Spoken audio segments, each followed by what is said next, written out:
Ever wonder if you're able to see into the minds of a generation that is not yours?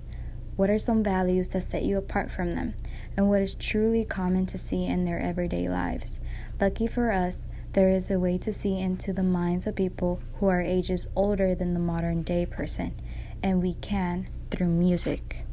You might think that music can't reflect the type of atmosphere that people used to live in because it was created out of pure profit. But music itself holds a substantial amount of power.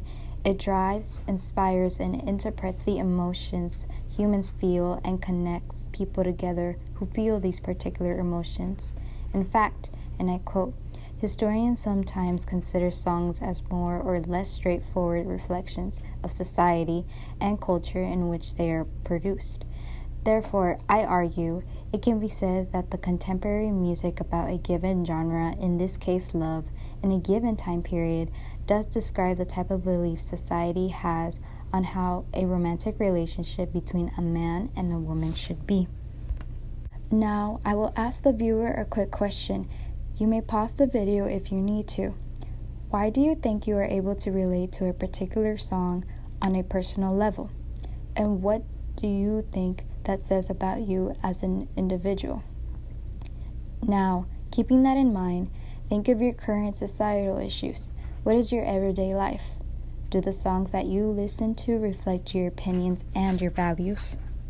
Applying that same format to the song Where the Wild Roses Grow by Nick Cave and The Bad Seeds featuring Kylie Minogue, we are able to examine and analyze the type of romantic relationship that was blooming during this time and even find out the characteristics of these relationships. This distinctive song was very popular during the late 1900s, not only because it was released with Nick Cave's new album that was titled The Murder Ballads. It featured two characters who had the relationship of a victim and a murderer.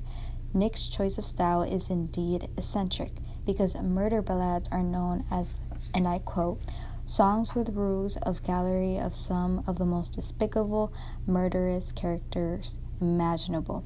No other band had explored this dark theme of applying violence, killing, and death into a romantic piece of gesture. Nick saw it as an opportunity to showcase his strong feelings to the world, and from this inspiration we can see how strong emotions can be, because this individual created the song and the song didn't create the individual. The inspiration that lies behind the meaning of this piece came from an interview that was conducted on Nick Cave from Far Out magazine. Nick states that he in fact had been infatuated with Kylie for many years and composed various songs about her with the goal of sharing it with her, but none of them were appropriate enough to release to the public.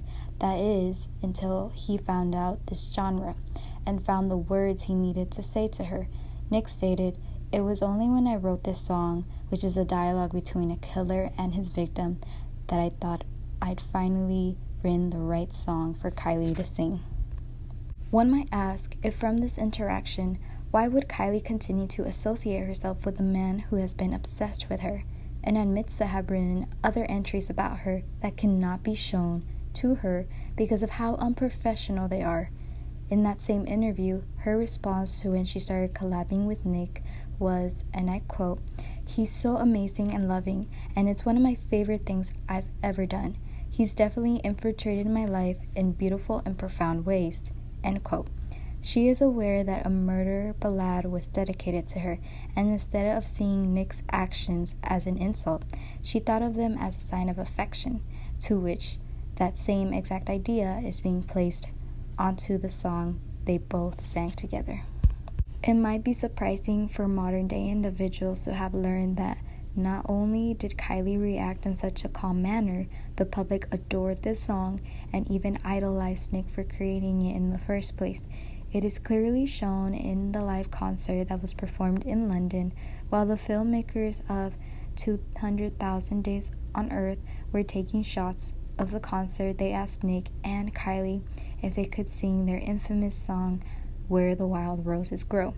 They both agreed, and the filmmakers described it as, and I quote, "a moment that was such a highlight for everyone who was there that we wanted to share it with everyone." End quote. The audience did not feel insulted by their use of violent words, and women did not protest to demand Nick to stop making women appear weak and desperate at the hands of men. Instead, everyone had a great time at the concert. Not a single body cared enough to demand respect. By now, you might have had this question in your head for a long time.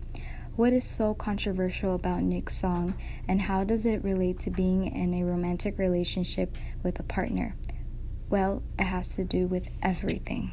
Since now you are aware that songs are created by feelings because that is the way Nick created his pieces of music, wouldn't you think there are more people than just him that think the same way?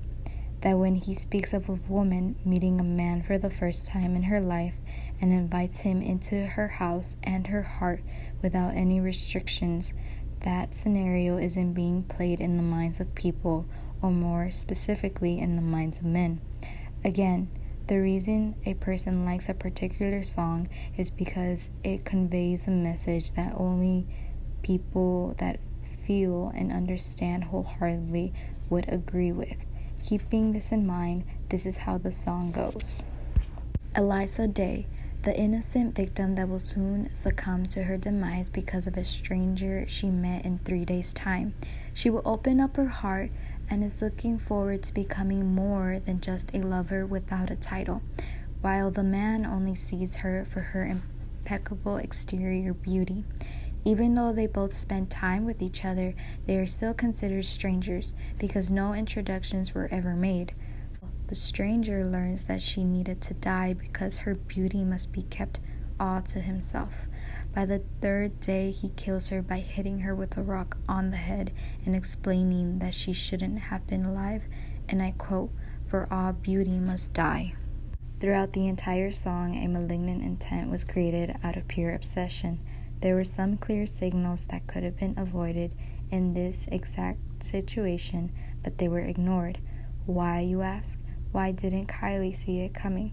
Well, it was because of love.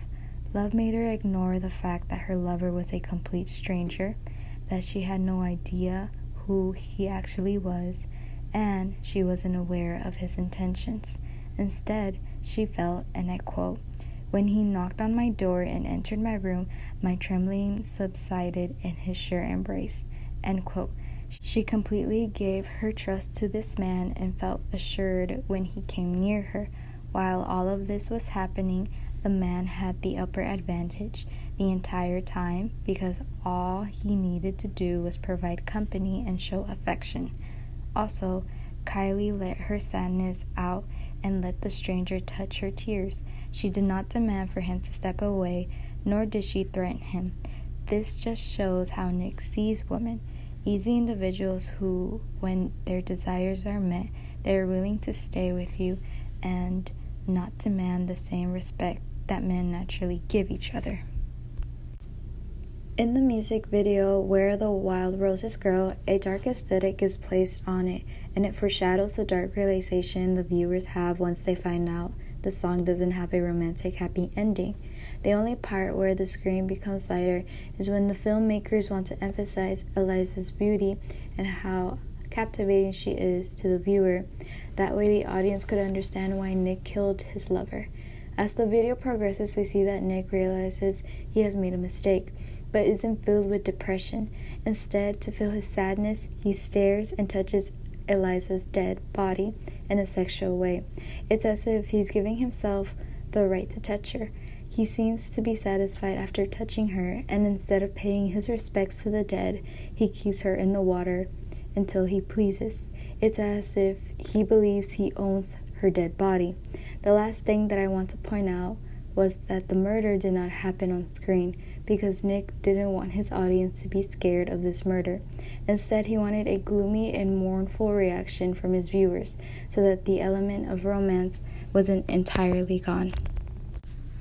In the end, we can see that the love that was created in this era was toxic and dangerous for a woman to explore because she would undergo a series of mistreatment, relationship abuse, including physical and mental, harassment, and unnecessarily obsessed over, all in the name of the undying love that men promise to show their lovers, and their lovers blindly trust their empty promises.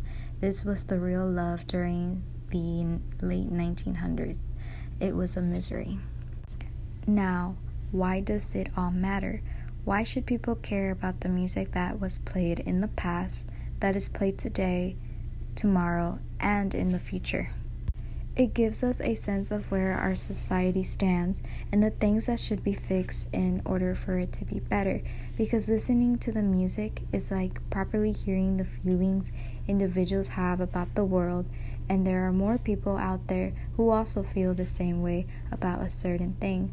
Although music can be seen as an artistic expression and a harmless way to influence, that isn't the case. Songs can create a movement because they bring people of the same values together. Even though they might be strangers to each other, they are fighting for the same cause. It can be seen as a powerful but peaceful way to protest. So therefore, artists should be careful on what type of message they would like to release, because it could cause a stir in society, and the reactions the public has are always unexpected and anticipated.